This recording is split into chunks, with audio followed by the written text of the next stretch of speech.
So, as we are going to be looking at communication profiling and its application in an educational setting, let's find out a little bit more about where this all came from.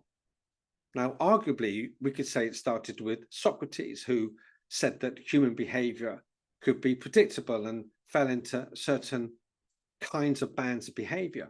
But it was Dr. William Marston in the earliest 20th century who did most of the developmental work. He devised the framework that we are going to be using. There's been some slight modifications to the language since, but essentially it's the same framework.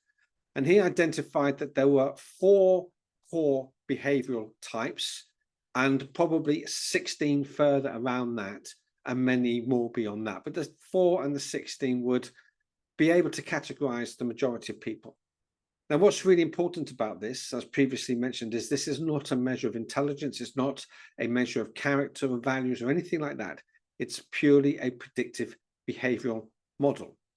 But what is also interesting is that we can identify the intensity. So we're able to look at our students and not only generally qualify their behavioral type, but also the triggers and the intensity.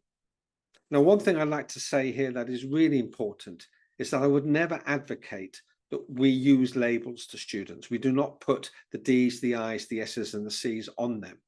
But we understand what their profile may be, so we can take the responsibility upon ourselves to adapt. Labeling in education has never been a good thing. A little bit more about Dr. William Marston before we carry on. He was an interesting chap, quite renowned in his time, quite a controversial figure as well. He is credited with inventing the polygraph, the lie detector, which back in 1916, I believe somewhere around there.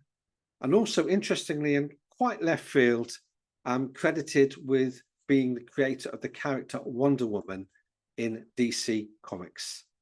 Now, we're in adult company here, so I can share with you that some of his interests in life are said to lie behind not only the creation of the character, but the way that he designed her and clothed her and all the various things that the Wonder Woman character had. So, as I say, an interesting individual, but certainly a renowned psychologist, and his methods have been tested and tried and applied for a long time in commerce, industry, sales training, relationship building, team building, those sort of things. So really looking forward to bringing them into an educational context with you.